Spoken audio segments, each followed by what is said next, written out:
सबको जय श्री कृष्ण। उस खुदा का धन्यवाद कि उसने एक बार और मौका दिया कि हम उसकी कुछ बातों से सीखें, परमेश्वर के नाम को महिमा दें, उसकी प्रशंसा और तारीफ करें। पिछली बार हमने जो बात की थी वो थी आत्मिक उन्नति पे। उसमें कुछ चीज़ें रह गई थी। एक बार फिर से मैं आपको जल्दी से वो एक रिव्यू कर लेते हैं, याद करा देता हूँ।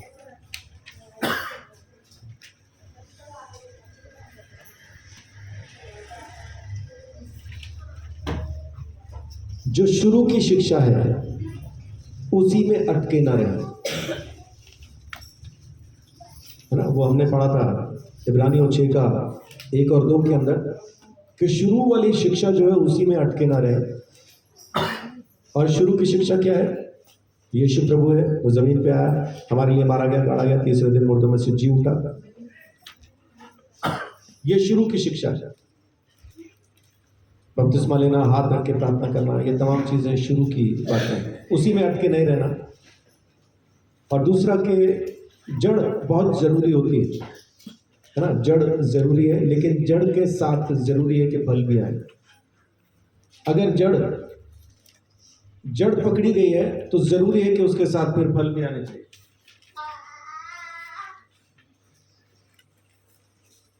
जड़ के साथ फल का आना जरूरी है।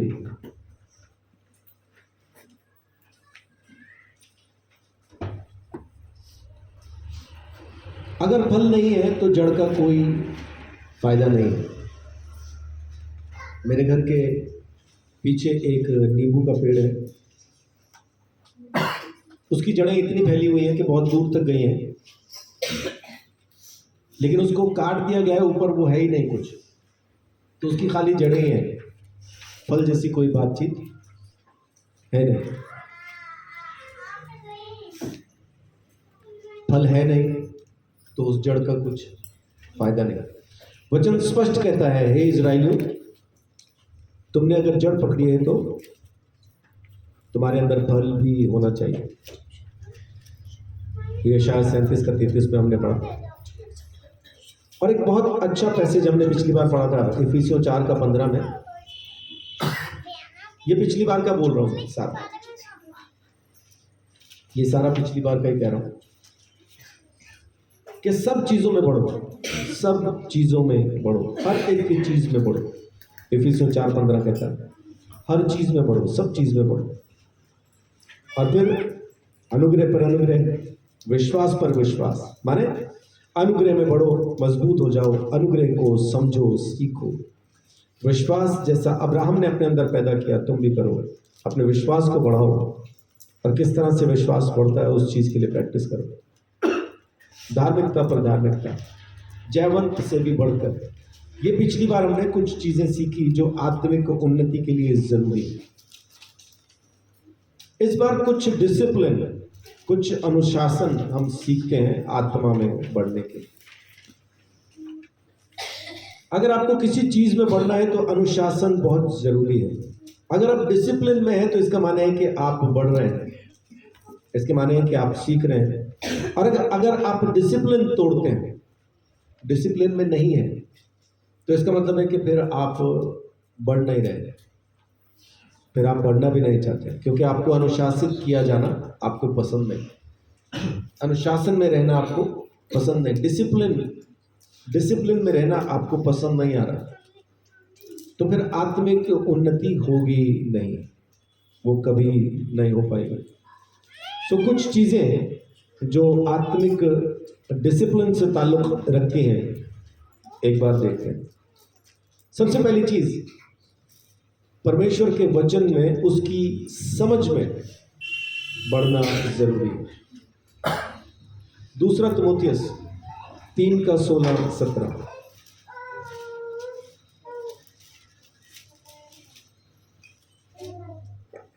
संपूर्ण पवित्र शास्त्र परमेश्वर की प्रेरणा से रचा गया है और उपदेश और समझने, समझाने और सुधारने और धार्मिकता की शिक्षा के लिए लाभदायक है, ताकि परमेश्वर का जन सिद्ध बने और हर एक भले काम के लिए तत्पर हो जाए।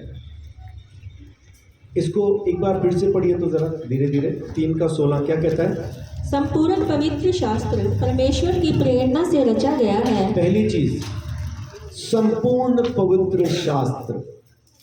कुछ लोग कहते हैं कि ये तो पत्रियां हैं, ये तो उसने लिखी, ये तो उसने लिखी, परमेश्वर ने थोड़ा ही लिखी है, परमेश्वर ने थोड़ा ही लिखवाई है, ऐसा बोलना शुरू करते हैं। लेकिन ऐसा है नहीं। कुछ भी जो वचन के अंदर लिखा हुआ है, कुछ भी जो बाइबल में जोड़ दिया गया है, परमेश्वर की तरफ से है। क्योंकि प्रेरणा परमेश्वर की है, प्रेरणा परमेश्वर की है। परमेश्वर की तरफ से ये प्रेरित वाक्य है। पूरा पवित्र शास्त्र परमेश्वर की तरफ से दिया गया है। किस किस चीज के लिए?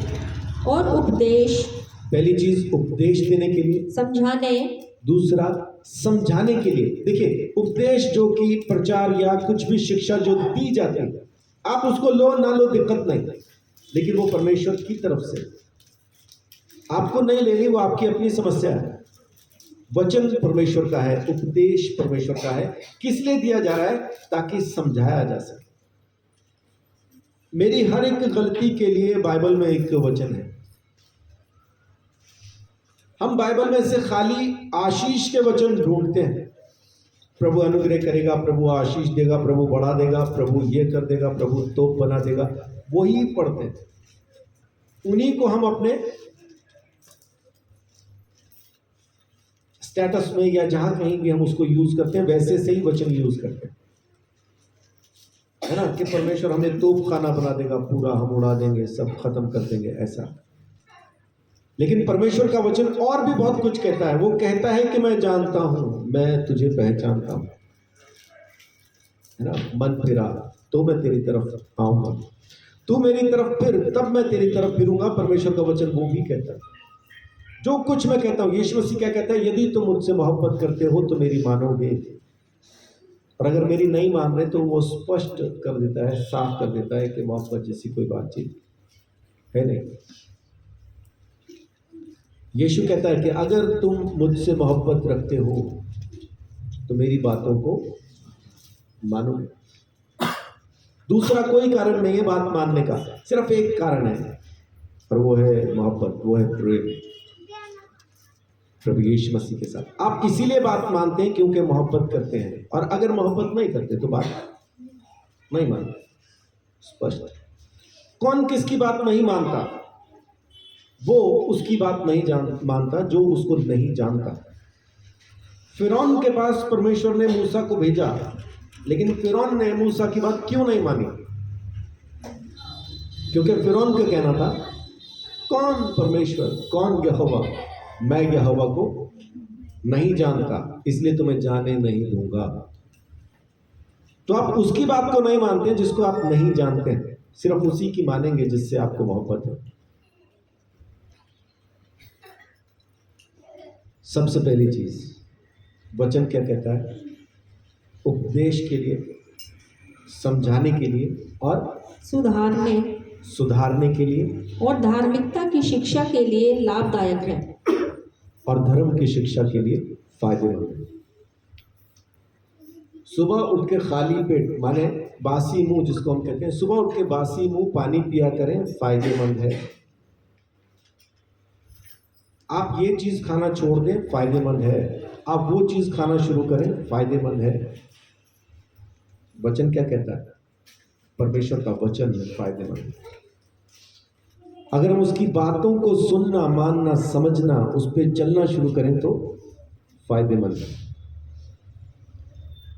लेकिन मैं क्यों नहीं चलना चाहता हूं? क्योंकि मैंने एक और रास्ता चुना, मैंने एक और रास्ता पकड़ा, मुझे उसी पे चलना है, इसलिए मैं उसके वचन को नहीं समझता। मेरे लिए नुकसानदायक है। क्यों? क्योंकि मुझे बहुत सारी चीज़ों से फिर परहेज करना होगा, मुझे बहुत सारी चीज़ें छोड़नी होगी, बहुत सारी वो चीज़ें शुरू करनी होगी जो मुझे पसंद नहीं है, और बहुत सारी वो चीज़ें छोड़नी होगी जो मुझे पसंद है। आगे क्या कहता है वचन? ताकि परमेश्वर का जन सिद्ध बने। आमीन। परमेश्वर का जन क्या हो जाए? सिद्ध हो जाए, परफेक्ट। परमेश्वर का जन परफेक्ट हो जाएगा, सिद्ध हो जाएगा, और और हर एक भले काम के लिए तत्पर हो जाए। आमेन। भलाई के हर एक काम के लिए वो तैयार हो जाए। तो पहली चीज, परमेश्वर के वचन की समझ में बढ़ो। आपने कितनी बार बाइबल पढ़ ली है उससे कुछ फर्क नहीं पड़ता। मैंने जी 10,000 बार बाइबल पढ़ ली, क्या फर्क पड़ता है इस चीज से? वो जो बाइबल प्रिंट करते हैं, वो जिन्होंने बाइबल का रीडिंग प्रूफ देखा है, आपको लगते हैं कि सारे के सारे क्रिश्चियन हैं? वो सारे क्रिश्चियन नहीं है, लेकिन हमसे बेहतर उन्होंने बाइबल पढ़ी है, क्योंकि एक एक आयत को उन्होंने अपने हाथ से सेट किया है, एक एक आयत को उन्होंने टाइप किया है, एक एक आयत को लिखा है उन्होंने, उसकी गलतियां तक उन्होंने उसमें से ढूंढ के निकाली हैं। उनसे बेहतर बाइबल कौन पढ़ेगा, वो बताएं। लेकिन कितने लोग हैं जो आज प्रभु में हैं? बाइबल पढ़ने से कोई यीशु को नहीं जानता। बाइबल को समझने से आप उसे पहचान सकते हैं। बाइबल को समझो, बस खाली उतना ही। आत्मिक उन्नति के लिए पहली और बहुत जरूरी चीज, परमेश्वर के वचन को समझो। परमेश्वर के वचन को समझो। जिस दिन आप उसको समझ पाएंगे ना, उस दिन आप उस पर चल पाएंगे। पोथी पढ़ पढ़ जग मोह, पंडित भया न कोई, 2.5 अक्षर प्रेम के पढ़े सो पंडित। अब ये 2.5 अक्षर प्रेम के ही तो समझ में नहीं आता। यीशु ने क्या कहा? मुझसे प्रेम है तो मेरी मानोगे। ये प्रेम ही तो दिक्कत है।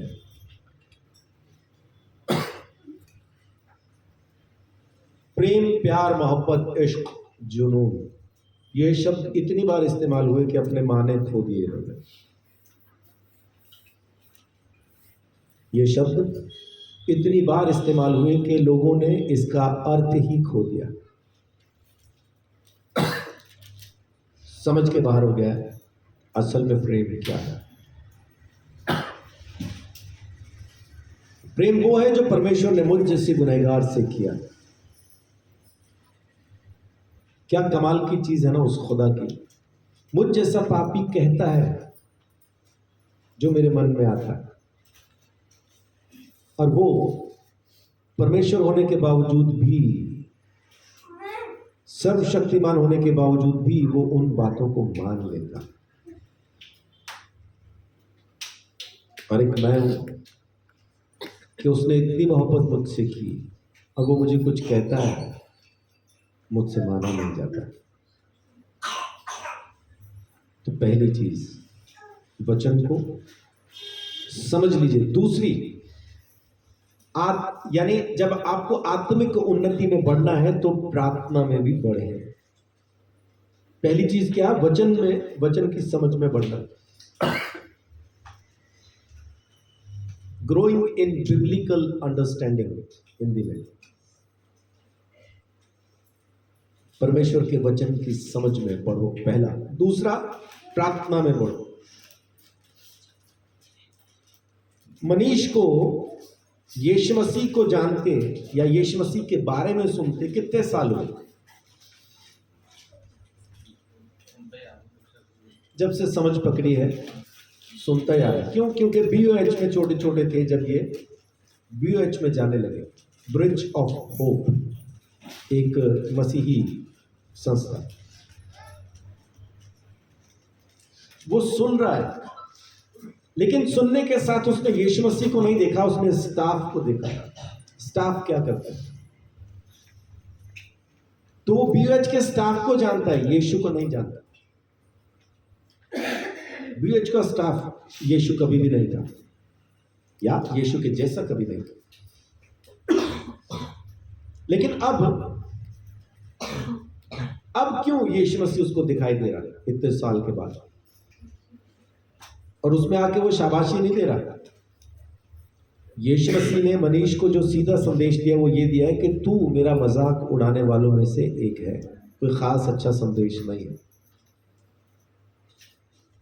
लेकिन प्रभु का अनुग्रह ये है, उसकी महिमा ये है कि वो खड़ा होकर ये कहता है कि यीशु ने मुझे ये कहा।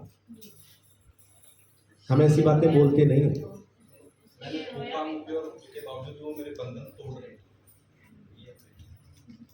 है ना, तू इस प्यार को अगर समझ गया ना तो तेरे को कोई नहीं रोक सकता। पादरी तो कोई चीज नहीं है। पादरी क्या होगा? कुछ नहीं है। ये पास्टर, रेवरेंड, बिशप, ये कुछ नहीं है। ये खाली नाम, ओहदे हैं, सिर्फ नाम है, उपाधियां हैं खाली, जो नाम के आगे लगा लेते हैं। असल चीज है यीशु मसीह का चेला बन जाना, यीशु मसीह के जैसा बन जाना, वो है ये प्रेम। मनीष को अगर समझ में आ गया, इसको बैठ के सोचना शुरू कर, क्योंकि बाइबल क्या कहती है कि उसके प्रेम की गहराई को, ऊंचाई को, लंबाई को, चौड़ाई को जानो, पहचानो, उसमें घूम के देखो। यीशु मसीह में जॉगिंग करो, यीशु मसीह में दौड़ो। वो कितना लंबा, कितना चौड़ा, उसका प्रेम कितना गहरा है, उसमें दौड़ो। मनीष उस प्रेम में दौड़ने लगा, इसको कोई रोक नहीं सकता। रोक नहीं सकता किस चीज से? परमेश्वर के नाम की महिमा को दुनिया के आखिरी छोर तक पहुंचाने से कोई नहीं रोक सकता। प्रभु का धन्यवाद, वो शुरू ही वहीं से करता है, तू तो मेरे मजाक उड़ाने वालों में है, लेकिन फिर भी मैं तेरे बंधन तोड़ता हूं, फिर भी मैं तुझे आजाद करता हूं, मैं तुझसे फिर भी मोहब्बत करता हूं। ये मोहब्बत उसकी है, हमारी नहीं है। हमारे वाली तो वो है, मुझे जो करना है करना है, तू जो करना है करता है, हमें तेरे से खास कोई बातचीत है नहीं, है ना। मेरे मन में जो आएगा मैं तो वो करूँगा।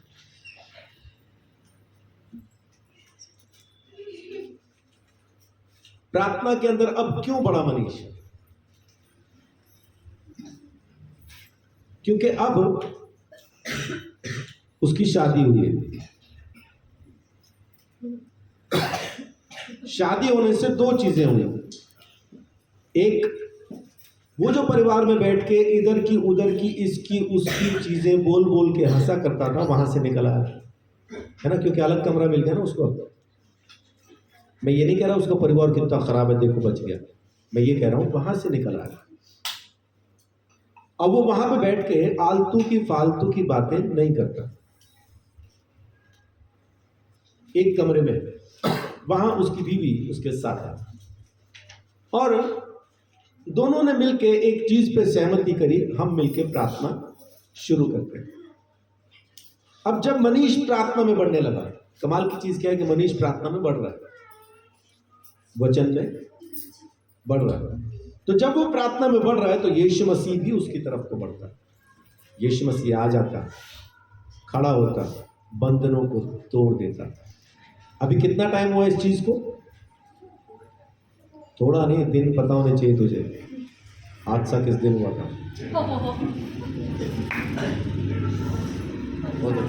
मुकेश भाई को पता, 14 फरवरी से आज तक कितने दिन हुए? 14 से 14 मार्च, 1 महीना, और आज 2 तारीख, 1.5 महीने। और इसने पहले दिन ही प्रार्थना शुरू किया होगा, ऐसा मैं सोचता हूं। कुछ दिन लगे होंगे, उसके बाद इन्होंने प्रार्थना करना शुरू किया होगा। लेकिन जब प्रार्थना में बढ़ा है तो परमेश्वर ने उसको, प्रभु यीशु ने उसको दर्शन दिए हैं, उसके साथ आके बात की। इतना ही टाइम लगता है बस। हाँ जी, जब इन्होंने प्रार्थना करना शुरू किया तो दुष्ट आत्माओं ने छत पे नाचना शुरू कर दिया, कूदना शुरू कर दिया। इन्होंने आवाजें सुनी है, धम धम की। अभी आती है वो आवाजें? अब नहीं आती। यानी जब हम प्रार्थना में बढ़ेंगे तो किसी को तो आग लगेगी, है ना, और उस किसी का नाम है शैतान और उसकी सेना। जब मैं किसी के लिए प्रार्थना करके आता हूँ ना, कोई दुष्ट का अगर साया हो तो मैं उनसे पूछता हूँ प्रार्थना के बाद कुछ अच्छा कुछ बुरा हुआ क्या। तो किसी ने सामने से पूछ लिया, पास्टर प्रार्थना के बाद बुरा भी हो सकता है। मैं कहा जब मैं प्रार्थना करूं तो कुछ ना कुछ तो होना चाहिए। अगर तुम्हारे साथ अच्छा नहीं हो रहा तो दुष्ट परेशान होकर कुछ ना कुछ खराब कर रहा होगा, तो वो बताओ बुरा क्या हुआ। उसने बुरा किया, मेरे को दिक्कत नहीं, क्योंकि हम जानते हैं कि अब वो परेशान है। प्रार्थना में बढ़ना शुरू कीजिए। दूसरा, पहला यूहन्ना 5 का पहला यूहन्ना 5 का 14। दूसरे यूहन्ना में 5 है ही नहीं। और हमें उसके सामने जो हियाव होता है वह यह है कि यदि हम उसकी इच्छा के अनुसार कुछ मांगते हैं तो वह हमारी सुनता है। आमीन। तो प्रार्थना किस तरह से करनी है? उसकी मर्जी के मुताबिक, मेरी मर्जी के मुताबिक नहीं, उसकी मर्जी के मुताबिक, वो जो चाहता है। अब हम जानते हैं परमेश्वर को क्या पसंद है। हमारी प्रार्थना जब हम करना शुरू करें तो हमें पता होना चाहिए कि ये परमेश्वर के मुताबिक है या नहीं है। याकूब 4 में परमेश्वर का वचन कहता है तुम मांगते तो हो पर पाते नहीं, क्योंकि तुम्हारी लालसा बुरी है, तुम्हारी इच्छा बुरी है। तुम इसलिए मांगते हो ताकि भोग विलास में उड़ा सके। इसलिए यूहन्ना कहता है 5वें अध्याय के अंदर, अपने पहले खत के 5वें अध्याय में, कि मांगो उसकी मर्जी के मुताबिक, वो जरूर देगा। आमीन। 3 का 22 भी पढ़ दीजिए।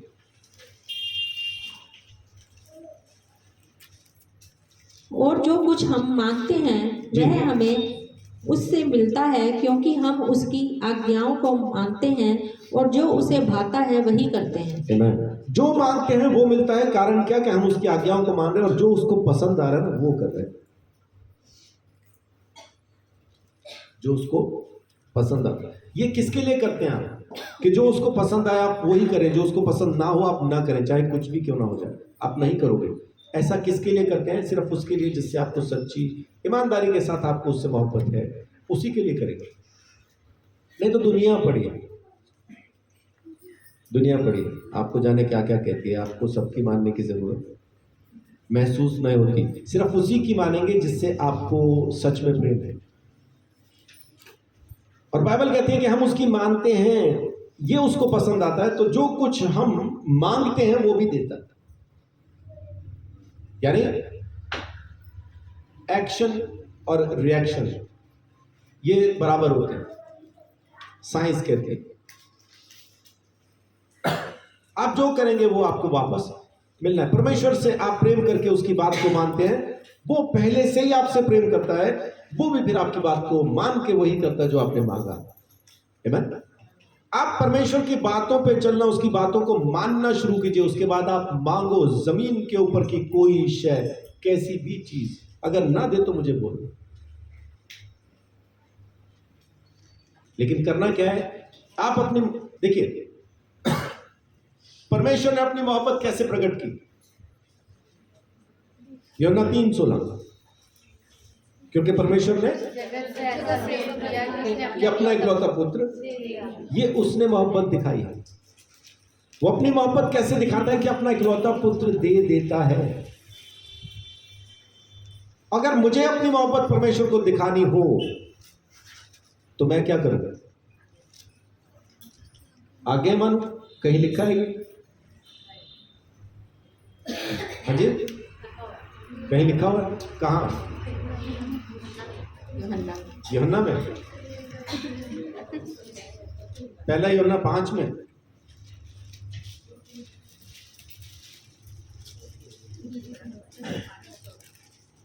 क्या लिखा है वहां पे? 5 का 3 देखिए क्या कहता है। क्योंकि परमेश्वर से प्रेम रखना यह है कि हम उसकी आज्ञाओं को माने, और उसकी आज्ञाएं कठिन नहीं। आमीन। परमेश्वर ने कहा आई लव यू, और अपने हाथ पसार के सूली पे चढ़ के मर गए। अब मेरी बारी है कहने की आई लव यू टू। क्या करूं? बस उसकी बातों को मानिए, यही आई लव यू टू। और इसके अलावा कोई I love you 3, I love you 4 नहीं है, एक ही है। परमेश्वर ने प्रेम किया, अपनी जान दे दी। आप उससे प्रेम करते हैं उसकी आज्ञाओं को मान के, उसकी बातों को मान के। अगर आप उसकी बात नहीं मान रहे तो माने, समस्या है। और जब आप उसकी बातों को मान के उसको खुश करते हैं तो जो मांगोगे परमेश्वर आपको देगा, जो मांगोगे। है ना कमाल की चीज। 3:22 में क्या लिखा है? जो कुछ हम उससे मांगते हैं वो हमें उससे मिलता है। कारण क्योंकि हम उसकी आज्ञाओं को मानते हैं और वो करते हैं जो उसको पसंद आता है। तो आप वो काम सिर्फ उसी के लिए करेंगे जो उसको पसंद आए, जिससे आपको वाकई में प्रेम है। नहीं तो मेरे जैसे 36 स्वाद है, पता नहीं क्या क्या कहते हैं, है ना। तीसरी चीज, परमेश्वर की आराधना में बढ़ जाओ। परमेश्वर की आराधना में बढ़ो, परमेश्वर को धन्यवाद दो, परमेश्वर को धन्यवाद दो। उन चीजों के लिए नहीं कि उसने जो हमें दिया है, उन बातों के लिए उसको धन्यवाद नहीं देना। उन बातों के लिए उसको धन्यवाद देने की जरूरत नहीं जो उसने हमारे लिए किए हैं, बल्कि परमेश्वर को इसलिए धन्यवाद देना है क्योंकि वो एकमात्र परमेश्वर है। वही एक है जो इस धन्यवाद के योग्य है, जो इसके लायक है, उसी को देना।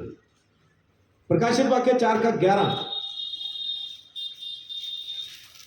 स्वर्गदूत लगातार कहते हैं, बिना थके कहते हैं,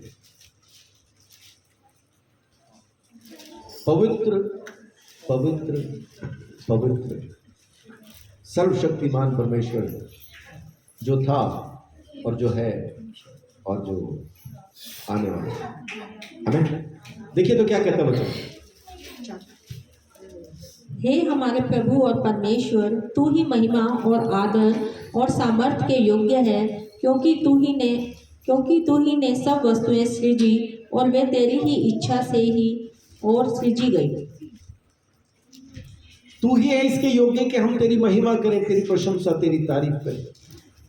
उर्दू की बाइबल कहती है कुद्दूस कुद्दूस कुद्दूस, खुदावंद खुदा कुद्दूस, पवित्र पवित्र पवित्र सर्वशक्तिमान परमेश्वर पवित्र। 5:9 भी पढ़िए। वे एक नया गीत गाने लगे, वे यह नया गीत गाने लगे, तू इस पुस्तक के लेने और उसकी मोहरें खोलने के योग्य है, क्योंकि तू इस योग्य है। किस लिए? क्योंकि तूने वध होकर अपने लहू के द्वारा हर कुल, हर भाषा, हर लोग में से परमेश्वर के लिए लोगों को मोल खरीदा है। हमें दाम चुका के खरीदा है उसने। तू इसके योग्य है। तेरी महिमा हो, तेरी प्रशंसा, तेरी तारीफ हो, क्योंकि तू इसके योग्य है। क्यों है? क्योंकि तूने हमें खरीदा और परमेश्वर की संतान होने का अधिकार दिया है। 12 आयत भी पढ़िए। और वे ऊंचे शब्द से कहते हैं, वध किए हुए मेमना ही समर्थ और धन और ज्ञान और शक्ति और आदर, महिमा और धन्यवाद के योग्य है। आमीन। 13 भी पढ़िए। फिर मैंने स्वर्ग में और पृथ्वी पर और पृथ्वी के नीचे और समुद्र की सब सृजी हुई वस्तुओं को और सब कुछ को जो उनमें है यह कहते सुना, जो सिंहासन पर बैठा है उसका और मेमने का धन्यवाद और आदर और महिमा और राज्य युगानुयुग रहे। आमीन। 7:12।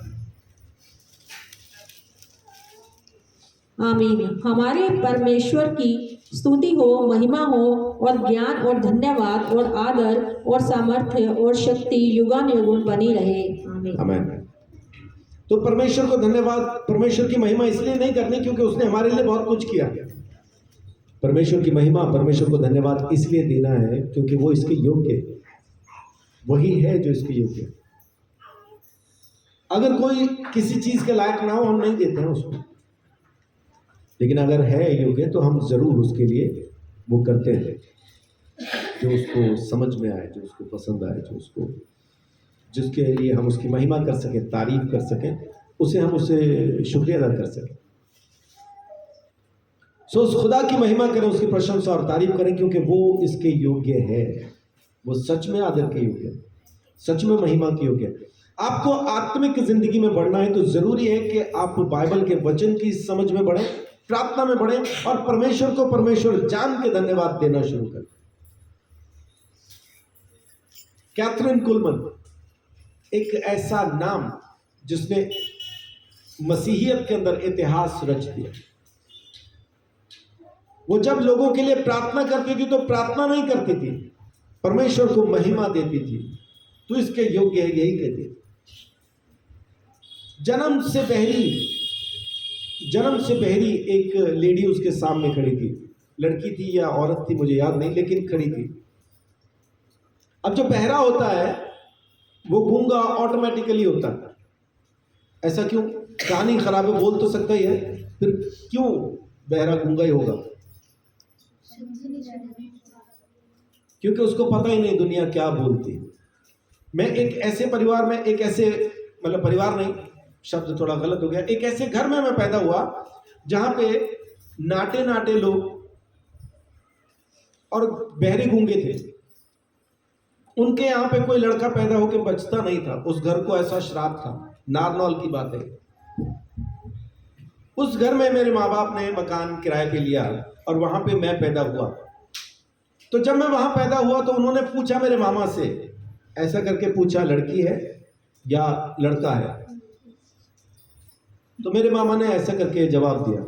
अब उनको बैंड बाजा नहीं चाहिए, क्योंकि उन्होंने बैंड बाजा कभी सुना ही नहीं। उन्होंने लोगों को सिर्फ नाच तो देखा था, खुशी में लोग ऐसा करते हैं। अब जैसे उनको पता चला लड़का है, उन्होंने नाचना शुरू कर दिया। कोई बाजा बैंड कुछ नहीं है वहां पर, वो सिर्फ नाच रहे हैं कि हमारे घर का श्राप टूट गया। और उसके बाद वो घर बिक गया, वो वहां से बेच के कहीं और चले गए। वो घर बिकता ही नहीं था, कोई लेता ही नहीं था, श्रापित था। मैं पैदा हुआ, श्राप टूट गया।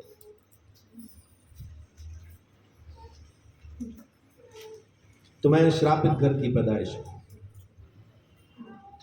श्रापित नहीं हूं, श्राप तोड़ने वाला हूं। आमीन। क्योंकि मैं पैदा होते समय नहीं जानता था कि मेरा बाप मुझे जानता, मैं नहीं जानता था, लेकिन वो जानता था।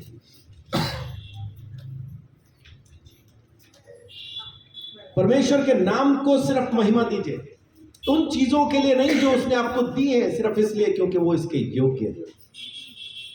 वो इसके योग्य है, सिर्फ इसलिए दीजिए।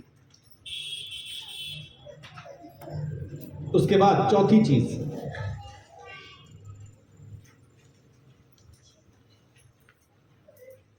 पवित्रता में बढ़ते जाओ।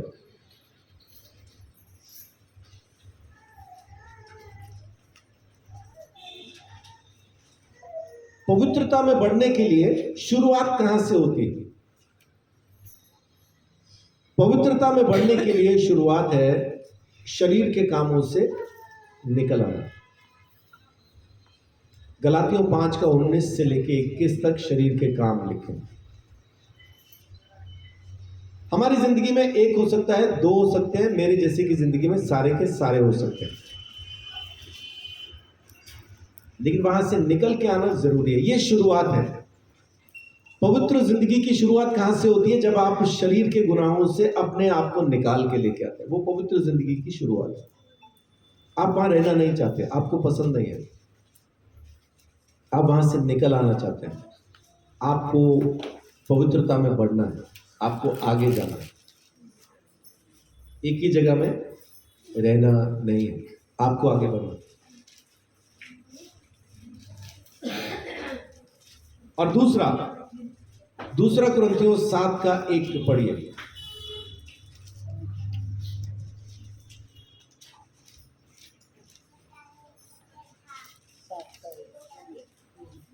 अतः हे प्रियो, जबकि ये प्रतिज्ञाएं हमें मिली हैं, तो आओ हम अपने आप को शरीर और आत्मा की सब मलिनता से शुद्ध करें और परमेश्वर का भय रखते हुए पवित्रता को सिद्ध करें। आमीन। तो पहली चीज क्या, पहला कदम क्या है कि आप अपने शरीर की बुराइयों से निकल के आते हैं। पवित्रता की तरफ बढ़ने के लिए दूसरा कदम क्या है कि आप आत्मा की बुराइयों से भी निकल आते हैं। ये वचन कह रहा है ना, शरीर और आत्मा दोनों की मलिनता से निकल के उस पवित्रता में सिद्ध हो जाए। तो सबसे पहली चीज, आप शरीर की परेशानियों से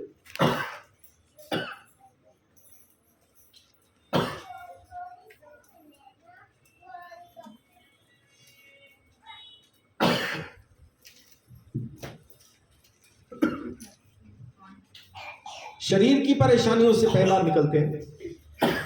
फिर दूसरा, आप आत्मा की परेशानियों से भी निकल के आते हैं। ये आत्मिक उन्नति है, आत्मिक ग्रोथ है।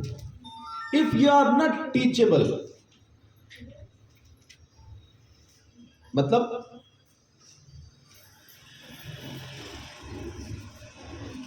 अगर आप सीखने के लिए तैयार नहीं है।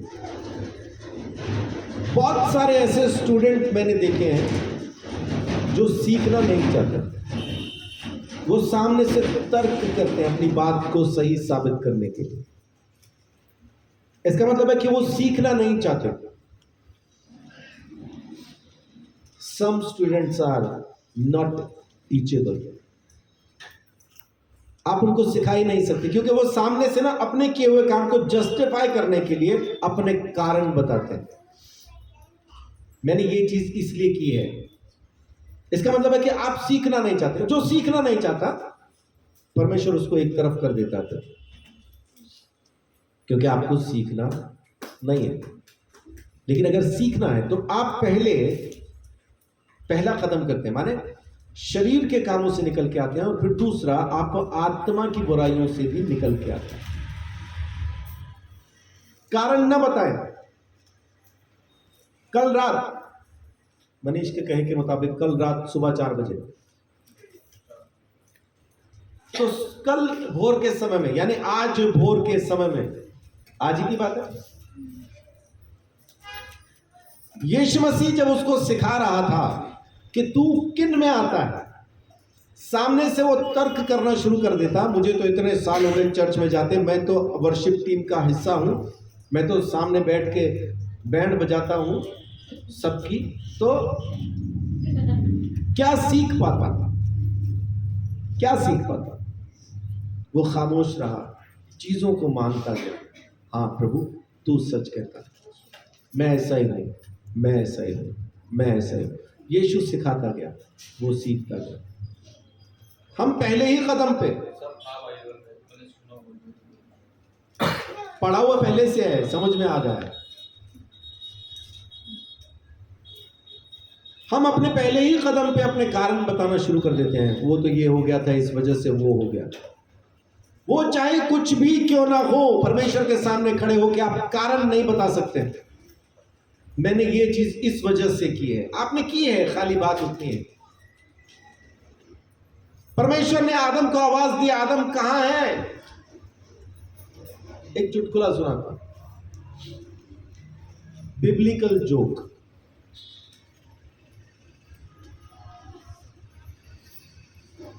एक भाई ने एक पास्टर को अपने घर बुलाया, खाने पे बुलाया। वो खाना खाने के लिए जब उनके घर पहुंचा, तो पास्टर दरवाजे पे खड़े होकर नॉक कर रहा है। अंदर से किसी ने नहीं खोला। प्रकाशित वाक्य 3:20।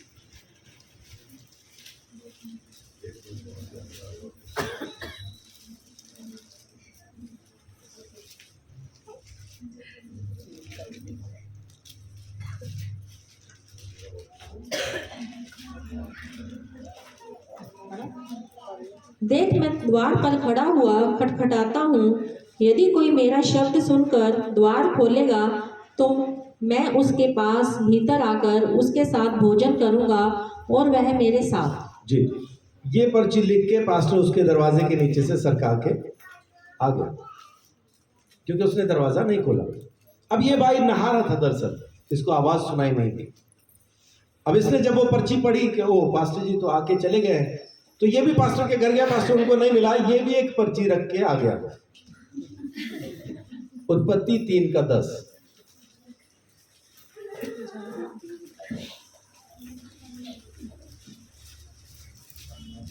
उसने कहा, मैं तेरा शब्द भारी में सुनकर डर बारी गया। में, मैं तेरा शब्द बारी में, बारी में सुनकर डर गया, क्योंकि मैं नंगा था इसीलिए छिप गया।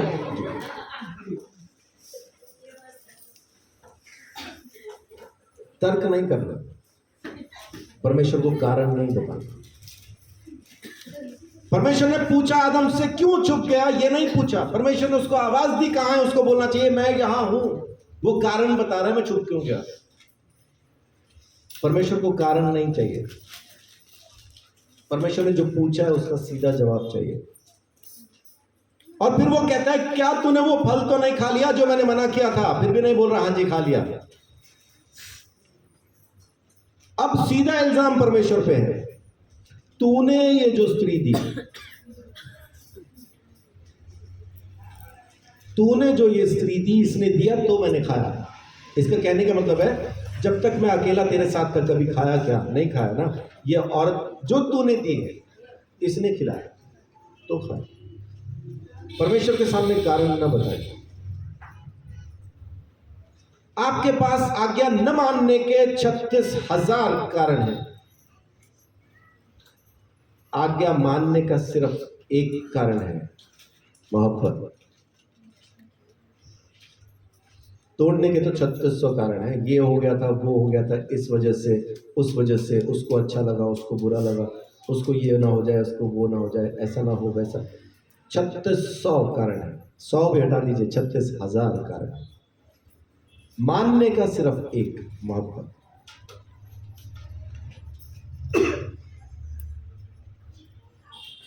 आत्मा में बढ़ना शुरू कीजिए, पवित्रता में बढ़ना शुरू कीजिए। कारण न बताएं, कारण न बताएं। तो पहली चीज, आप अपने शरीर के कामों से निकल के आएंगे। दूसरा, आप अपने आत्मा में भी बुराई को आने नहीं देंगे। और फिर तीसरा होगा गलातियों 5 का 22 और 23, वहां पे लिखा है आत्मा का फल। तब ये आपके अंदर पैदा हो जाएगा। और ये शुरू कहां से होता है? प्रेम। सबसे पहला फल क्या है? प्रेम। आखिरी है संयम, सेल्फ कंट्रोल।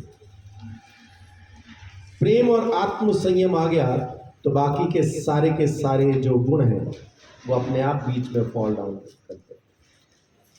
वो सब ऑटोमेटिकली उस सही जगह पे वो अपने आप आ जाता है, सही जगह पे आ जाता है। अगली बात, आप आज्ञा मानने में बढ़ते हैं। ग्रोइंग इन ओबीडियंस, आज्ञाकारिता में बढ़ना। इब्रानियों 5 का 8, इब्रानियों 5 का 8।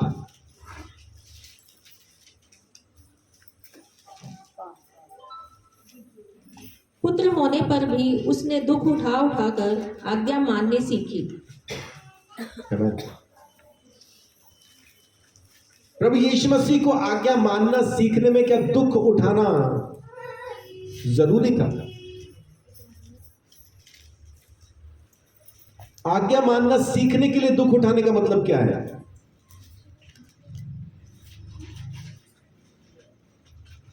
आज्ञा मानना सीखने के लिए दुख उठाना मतलब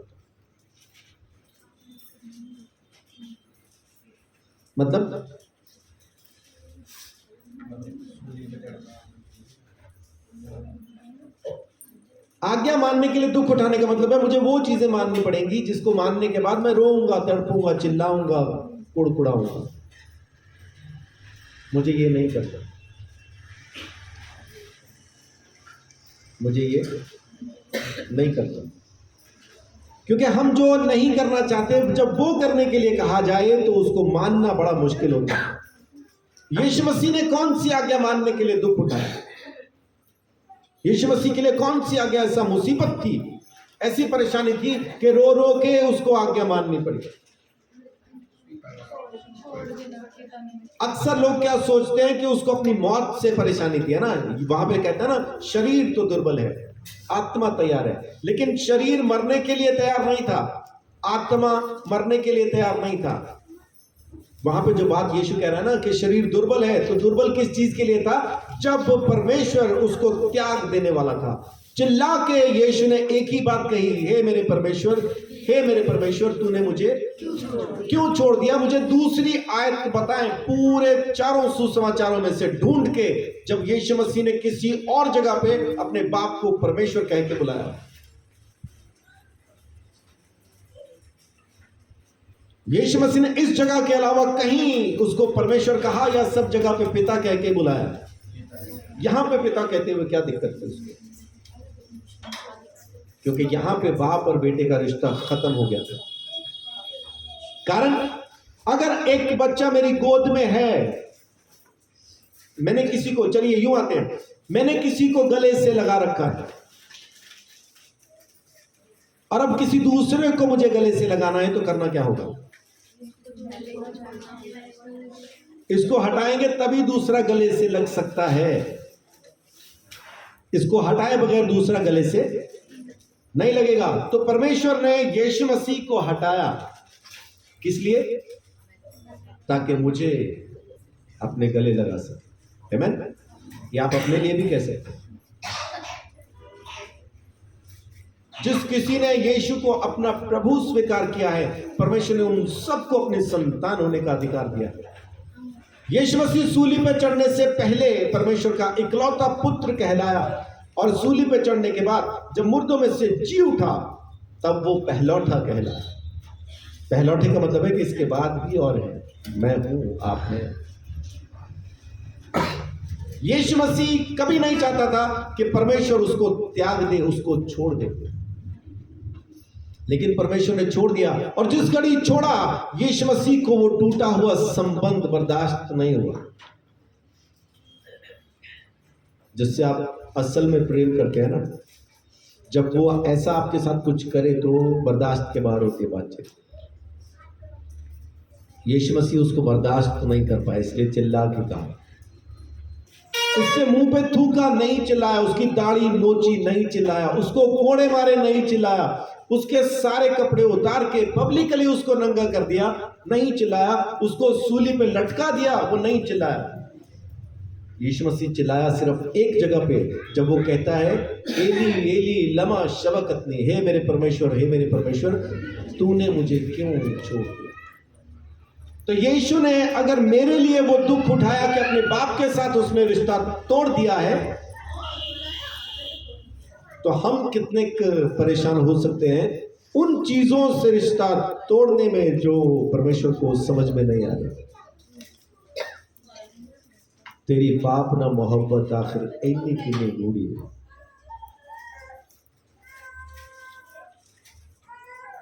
वहां से निकल के आना सख्त जरूरी है। आज्ञा मानना तकलीफ देने वाला कब बनता है? जब वो चीजें मुझे कही जाएं जो मैं नहीं करना चाहता और मुझे करनी पड़ती हैं, वो तकलीफ देने वाला।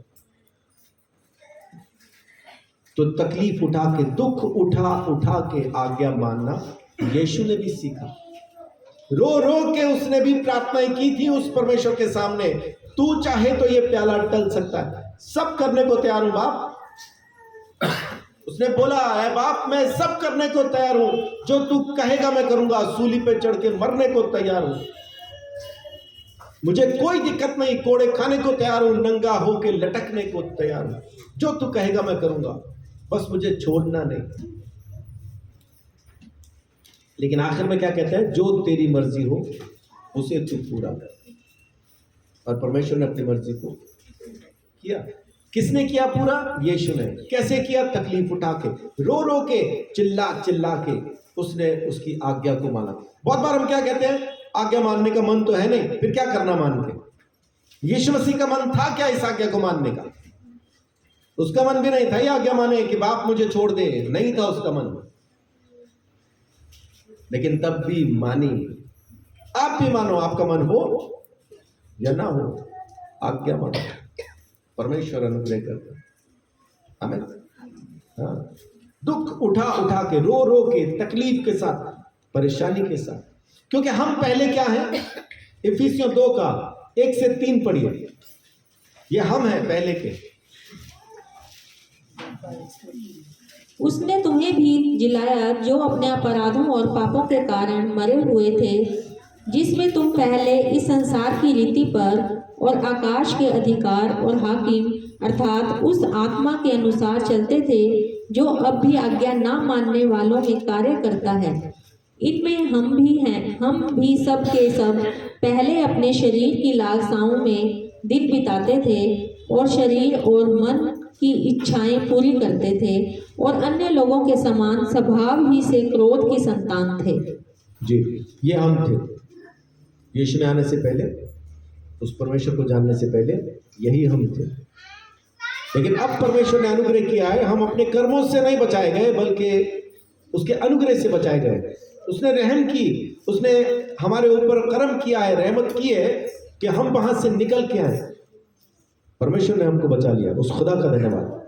तो जब उसने निकाल लिया है तो फिर आज्ञाकारिता में बढ़ो, छोटी छोटी बातों को मानना शुरू करो, मानना शुरू करो।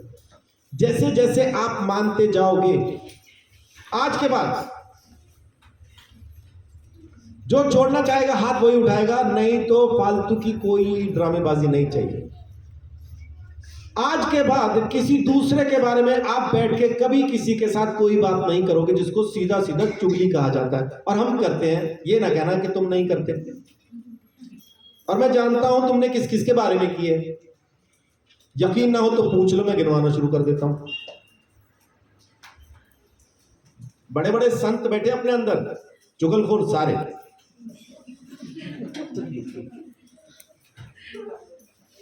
आज हाथ वही उठाना जो सच में इस बात को मानना चाहता, इस आज्ञा पे चलना चाहता। एक और गुण मैंने आप लोगों के अंदर पाया है। दूसरा बंदा बैठ के फोन पे कुछ काम कर रहा है, आप उसी को देख रहे, क्या कर रहा है?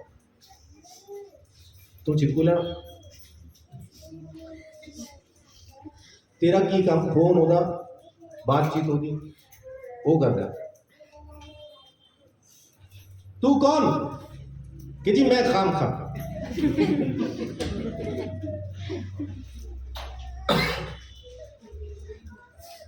बान्या के अंदर था ये, मैंने समझाया उसको। मैंने अपने घर से शुरू किया है, आपसे नहीं कर रहा हूं। अब मैं उसको नोटिस करता हूं, अब नहीं देखती वो फोन में। फिर से कहता हूं, हाथ उठाएगा सिर्फ वो जो इस पे चलना चाहे। ड्रामा नहीं चाहिए, धार्मिकता का ड्रामा नहीं चाहिए। आज के बाद किसी और के बारे में मैं चुगली नहीं करूंगा, नहीं करूंगी। बस हाथ वही उठाना जो नहीं करेगा। देख के ना उठाना, उसने उठा दिया मैं भी उठा दूं। देख के ना उठाना। मैं फिर से कह रहा हूं, क्योंकि ये you are under the surveillance of the CCTV camera of God. आप परमेश्वर के कैमरे की इज्जत में हैं। अच्छे से बताओ, मैं नहीं करूंगा चुगली। इसका मतलब आज तक कर रहे थे, आगे नहीं करूंगा। दिक्कत नहीं, दिक्कत नहीं, कोई समस्या नहीं। हम सारे के सारे ऐसे हैं। हाथ खड़ा करके बताएं, मैं नहीं करूंगा, नहीं करूंगी। आमीन। परमेश्वर आप सबको बहुत आशीष बड़ी बरकत दे। उनसे बच के रहना जिन्होंने हाथ नहीं उठाया, वो करेंगे, वो करेंगे। दिक्कत नहीं, करने दो, करने दो। आज्ञा ऐसे ही मानना शुरू होती है। आज्ञा मानना ऐसे ही शुरू होता है। आज्ञा मानना वो प्रोसेस नहीं है कि जो आपको पसंद आ रहा है आपको दिया गया और आपने मानना शुरू कर दिया। आज्ञा मानना वो प्रोसेस है जो आपको पसंद नहीं और आपको कहा जाता है कि कर, वो है आज्ञा मानना, वो है आज्ञा मानना। छोटी छोटी बातें मानना शुरू कीजिए। ये छोटी छोटी बातें एक बड़ा इंपैक्ट लेके आती है। एक और चीज मैं आपको सलाह दे देता हूं, मानना हो माने, न मानना हो दिक्कत नहीं। अपने घर की बात चार दीवारी के बाहर न कहना। वो घर आपका है, वो उस घर की इज्जत आपकी है। सड़कों में उसको मिट्टी में मिलाना आपका काम नहीं। अपने घर की बात को घर में रखें। फिर से कहता हूं, मैंने रीना को मारा, मैंने रीना को मारा, इसने आप लोगों को शिकायत की। अब आप में से वो उठे जो मेरा कुछ बिगाड़ सकता हो।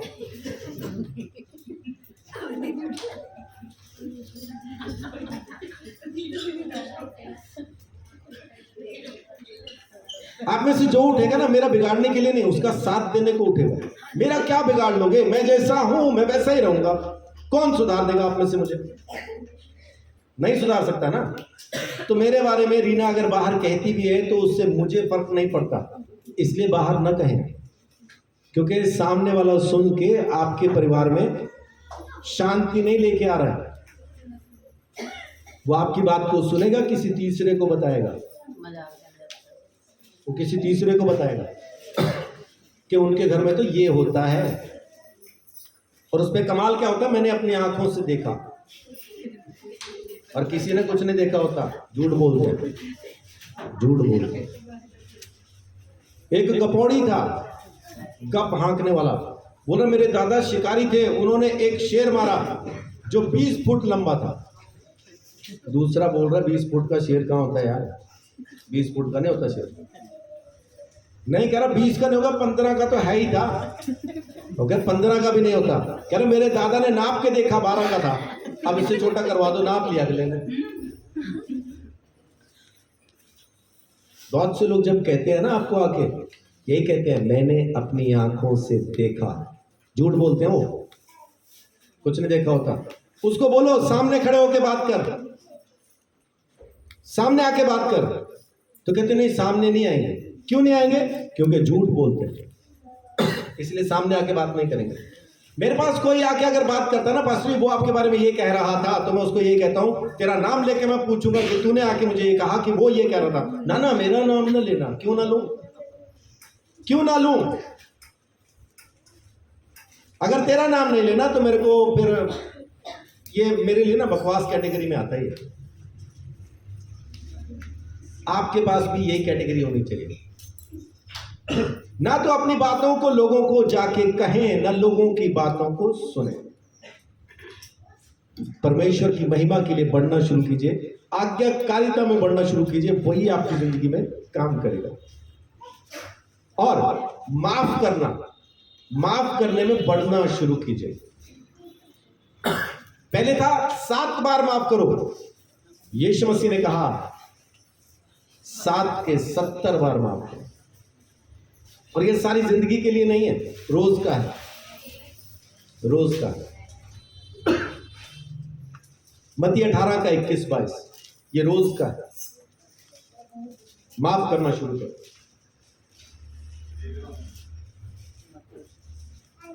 तब पतरस ने पास आकर उससे कहा, हे प्रभु, यदि मेरा भाई अपराध करता रहे तो मैं कितनी बार उसे क्षमा करूं? क्या 7 बार तक? यीशु ने उससे कहा, मैं तुझसे ये नहीं कहता कि 7 बार तक, वरन 7 बार के 70 गुने तक। ठीक है ना, 70 टाइम्स।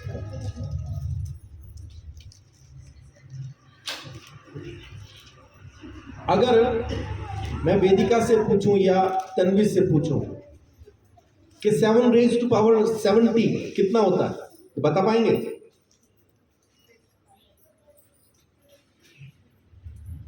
7 रेज़ टू पावर 70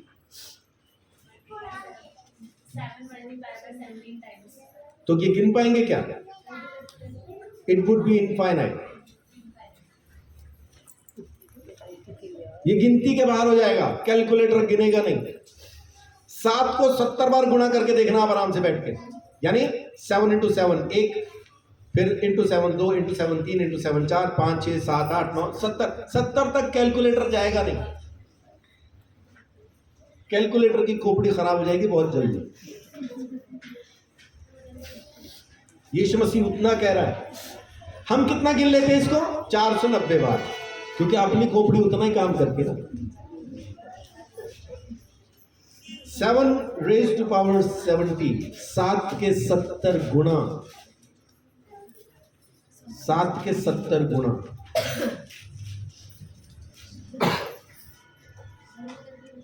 है ना, 7 के 70 गुना है। यानी 7 को आप 70 बार गुणा करते हैं, 7 × 7 × 7 × 7 × 7 × 7 × 7 × 7, 70 बार, 70 तक जाएगा नहीं,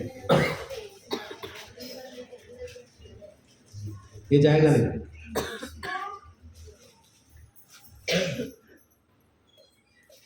तो उतनी बार माफ करने में सीखना है, आपको बढ़ना है, माफ करने में बढ़ना है। एक बार माफ किया, 2 बार माफ किया, उससे गुजारा नहीं, क्योंकि सामने वाला ना बार बार गलती करेगा, जैसा मैं भी करता हूं। तो लगातार माफ करते जाना अपना फर्ज है, अपना काम है। लेकिन बहुत बार क्या होता है, हम ना इस चीज को फिर बड़ा लीनियंटली ले लेते हैं कि वो तो माफ तो करेगा ही। तो फिर आओ जो हमारे मन में हो हम पूरा करें। माफ करने वाला माफ तो करता जाता है, लेकिन फिर उसके बाद आखिर में फिर वो आके यही कहता है, मन फिरा ले तब मैं तेरी तरफ आऊंगा, है ना। परमेश्वर वही कहता है एंड में कि मन फिरा तब मैं भी तेरी तरफ आ जाऊंगा। अगली बात जो कि बहुत जरूरी है, सब्र में बढ़ना, ग्रोइंग इन पेशेंस। आपको पेशेंट होना जरूरी है। पेशेंट का मतलब ये नहीं कि आपको मरीज होना है। पेशेंट का मतलब है धीरजवान, धैर्यवान होना जरूरी है। पूरे हॉस्पिटल के अंदर मालूम है मुझे, हॉस्पिटल के अंदर सबसे शांत कौन लेटा होता है? मरीज। और जो जितना ज्यादा बीमार है वो उतना ज्यादा सब्र में है ना, पेशेंट। अच्छा, जो थोड़ा सा ठीक ठाक सा होता है ना हॉस्पिटल में, उसको दाखिल कर लो, वो पूरे के पूरे वार्ड को वो परेशान करके रखता है, बोलता ही रहेगा, कुछ ना कुछ करता ही रहेगा, उठ के घूमता रहेगा, लोगों का ही खाता रहेगा, है ना। किसी के वहां पे सेब संतरे कुछ पड़े हैं तो उनको जाके बैठ के पूछ रहे, हाँ अंकल जी कैसे हो, उठाया अकेला अंदर। उसके आधे से ज्यादा फ्रूट गायब करने के बाद बोलेगा आपको खाना चाहिए, तू छोड़ेगा तो खा लेंगे। लेकिन सब्र में कौन पड़ा है? जो अपने हाथ पांव हिला भी नहीं सकता, तो सबसे ज्यादा सब्र में है। परमेश्वर हमको उतना ही सब्र में रहना सिखाना चाहता है। हालात कुछ भी क्यों ना हो, आप अपने हाथ पांव ना हिलाएं, सब्र में रहें, परमेश्वर हिलाएगा आपकी जगह, परमेश्वर लड़ेगा। हमें उदाहरण बताता हूं, जो शुरू में बच्चे का उदाहरण लीजिए। बच्चे के जैसे जब हम प्रार्थना करना शुरू करते हैं तो हमें बिल्कुल तुरंत जवाब चाहिए। किसी को 1.5-2 महीना अगर जवाब नहीं मिलता ना, तो वो इसी चीज में परेशान हो जाता है, प्रार्थना तो कर रहे जी, जवाब नहीं आ रहा, कोई आप भी करो, आप भी करो, आप भी करो, आप भी करो, जल्दी चाहिए, मुझे अभी चाहिए, मुझे जवाब चाहिए, ये इमीडिएट माने अभी चाहिए। लेकिन जब थोड़ा सा बढ़ना शुरू होते हैं, बढ़ाता क्या है, कौन सी चीज बढ़ाती है हमें? जब थोड़ा देरी होती है, जवाब में देरी होना शुरू होगी तो वो हमें बढ़ाएगी। हम प्रार्थना में बढ़ना शुरू करेंगे, विश्वास में बढ़ना शुरू करेंगे, सब्र में बढ़ना शुरू करेंगे। देरी हो रही है ना, आप सब्र कर रहे हैं, कोई नहीं, मिलेगा, परमेश्वर जवाब देगा। और फिर उसके बाद आप पूरी तरह से सब्र में कब बढ़ जाते हैं? जब आपको जो मांगा हो उसकी जगह पे जवाब कुछ दूसरा मिल रहा हो। बात समझ पा रहे हैं? जो मांगा उसकी जगह पे कुछ दूसरा मिलेगा, वो आपको सब्र में पूरी तरह से बढ़ा देगा जब आप उसको एक्सेप्ट करना सीख जाएंगे। इस बात को यूं समझे कि मांगा तो था आपने बंगला और मिली है झोपड़ी, लेकिन आप झोपड़ी में भी बंगले के जैसा खुश हैं, परमेश्वर ने दी है, प्रभु तेरा धन्यवाद। ये सब्र में बढ़ने की आखिरी स्टेज है। पहला, आपको तुरंत चाहिए। दूसरा, देरी में भी आपको परेशानी नहीं होगी। तीसरा, जो मांगा न मिलके कुछ और मिला, उसमें भी आप धन्यवाद देंगे, उसमें भी आपको सब्र होगा।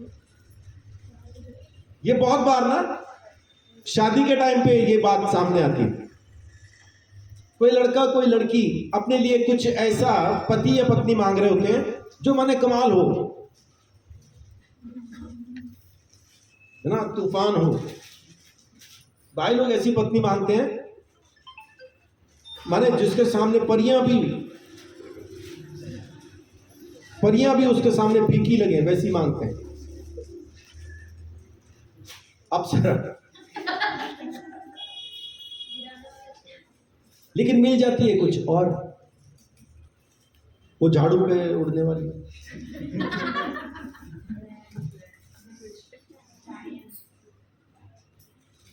अब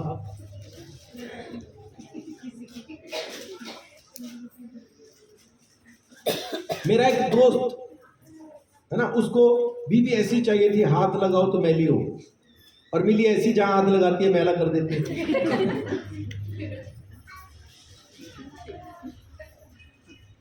लेकिन जी रहा है ना, जी रहा है। सब्र में बढ़ने की 3 स्टेजेस। पहला, आप उतावली वाले होते हैं, अभी चाहिए अभी। फिर देरी में भी आप धन्यवाद कह पाते हैं। और तीसरा, जब आपको जवाब कुछ और मिलता है उसमें भी आप धन्यवाद कह पाते हैं। ये सब्र में तीसरी और आखिरी स्टेज है। तो सब्र में बढ़ना शुरू कीजिए, परमेश्वर की बातों पर, उसके निजाम पर यकीन करना शुरू कीजिए, वो आपके लिए सब कुछ अच्छा करता है। और अगली बात, नम्रता में बढ़ना। मूसा उदाहरण है। सबसे पहली चीज मूसा के अंदर क्या थी कि मैं तो कुछ हूं, मैं तो तोप हूं, कोई मेरे सामने क्या खड़ा होगा, मुझे ज्ञान भी है, मुझे सारी बुद्धि भी है, मैंने तो फिरौन की, उसके सारे के सारे महल की मैंने पढ़ाई की है, मुझसे अच्छा कौन, और मुझ में इतनी ताकत है, मारूं तो बंदा खत्म कर दूं, मेरे सामने कौन खड़ा होगा। पहला फिरौन ऐसा, मूसा ऐसा था। उसका पहला कदम कैसा था? ऐसा ही, मैं हूं, मैं कुछ हूं। और जब उसने बंदा मार दिया, उसको भागना पड़ा, तो मिद्यान के देश के अंदर भेड़ें चरा रहा है। अब उसको पूछो तू कौन है, तो कहता कुछ नहीं, मैं कुछ नहीं हूं। ये नम्रता की दूसरी स्टेज। जब आप ये कहना शुरू करते हैं ना, मैं कुछ नहीं हूं, और ये आप कहने के लिए नहीं कह रहे होते। बहुत से लोग इस चीज को सिर्फ कहने के लिए कहते हैं कि मैं कुछ नहीं हूं, लेकिन उनको छेड़ के देखो, उनके अंदर से बहुत कुछ निकल आता है जो कह रहा होता है मैं हूं, मैं हूं। वो कह ही रहे होते मैं नहीं हूं, थोड़ा छेड़ो तो मैं हूं अंदर से निकल आता है। तो मैं कुछ नहीं हूं। ईमानदारी से मूसा ने कह दिया मैं कुछ नहीं हूं। और तीसरी और आखिरी, फाइनली उसको ये पता चल गया सब कुछ परमेश्वर है। ये नम्रता की इंतहा है ना, ये हलीमी की इंतहा है, माने ह्यूमिलिटी की लास्ट स्टेज है, जब आके आप ये कह देते हैं परमेश्वर ही सब कुछ है। पहला मैं हूं, दूसरा मैं कुछ नहीं हूं, तीसरा परमेश्वर सब कुछ है। ये स्टेजेस हैं नम्रता की। एक उदाहरण और देता हूं पौलुस का। इंग्लिश में मेरे को ये पढ़ के बताइए, पहला तीमुथियुस 1:15। पौलुस क्या कहता है अपने बारे में? पहला तीमुथियुस 1:15।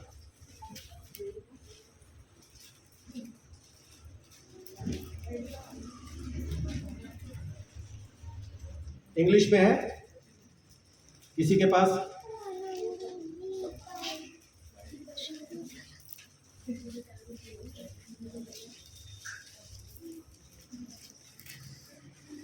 पढ़िए पढ़िए, इंग्लिश में पढ़ दीजिए। पहला तीमुथियुस 1:15।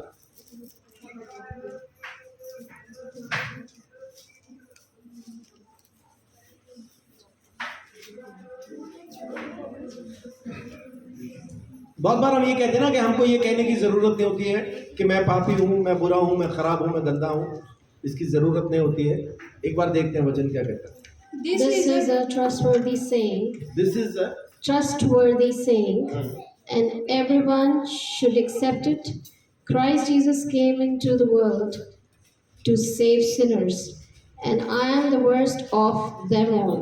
अच्छा ठीक है, आप वाला ट्रांसलेशन क्या कहता है? This is a trustworthy saying, and everyone should accept it. Christ Jesus came into the world to save sinners, and I am the boast of them. अच्छा, आपका भी वही है? नहीं, वो ठीक है, सेम ट्रांसलेशन है। इसमें असल में क्या है कि चीफ ऑफ ऑल सिनर्स, मैं कौन हूं? Chief of all sinners. NKGV में क्या है, पढ़िए तो, या मुझे दे दीजिए, मैं अंग्रेजी पढ़ने वाला हूं तो ध्यान रखना। This is a faithful saying and worthy of all acceptance that Christ Jesus came into the world to save sinners. अब देखिए क्या कहता है, of whom I am chief, of whom I am chief। पौलुस क्या कह रहा है कि सब पापियों का सरदार हूं मैं, सब पापियों का चीफ हूं मैं। पौलुस कहता है सब पापियों का हेड हूं, सरदार हूं मैं, चीफ हूं। पौलुस कहता है ये पहली स्टेज है। हम पापी हैं, परमेश्वर साफ इस बात को हमें बताता है, हमें स्वीकार करना होता है कि मैं पापी हूं। ये पहली स्टेज है। दूसरी स्टेज क्या थी पौलुस की? पौलुस की दूसरी स्टेज थी इफिसियों 3:8। इफिसियों 3:8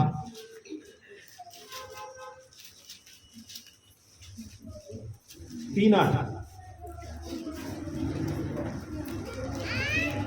मुझ पर जो सब पवित्र लोगों में से छोटे से भी छोटा हूँ, यह अनुग्रह हुआ है कि मैं अन्य जातियों को मसीह के अगम्य धन का सुसमाचार सुनाऊं। किन में सबसे छोटा हूं? सबसे छोटा किन में हूं? पवित्र लोगों में से। पवित्र लोग, इंग्लिश की बाइबल कहती है सेंट। सब संतों में मैं छोटा हूं।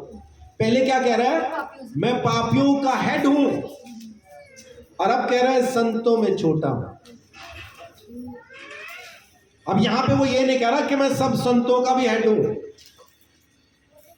ये नम्रता है उसकी। पापियों का सरदार हूं कहता है, और पवित्र लोगों में सबसे छोटा हूं। आमीन। ये नम्रता की दूसरी स्टेज है। और तीसरी और आखिरी स्टेज 1 कुरिन्थियों 15:9। 1 कुरिन्थियों 15:9।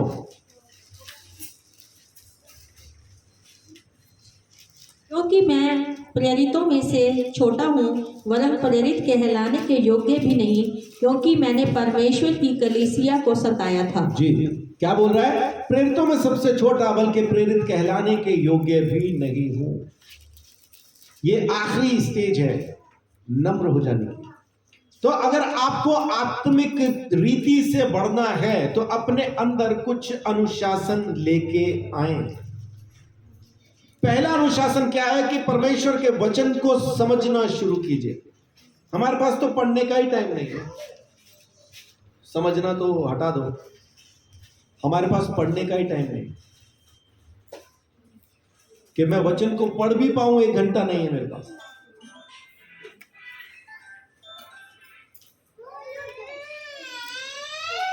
आज सबके फोन बारी बारी बज रहे हैं। वो खाली सिर्फ इसलिए क्योंकि हमने कहना बंद कर दिया कि जिसका फोन सभा में बजेगा उसको अपना फोन दान में देना पड़ेगा, इसलिए बज रहे हैं।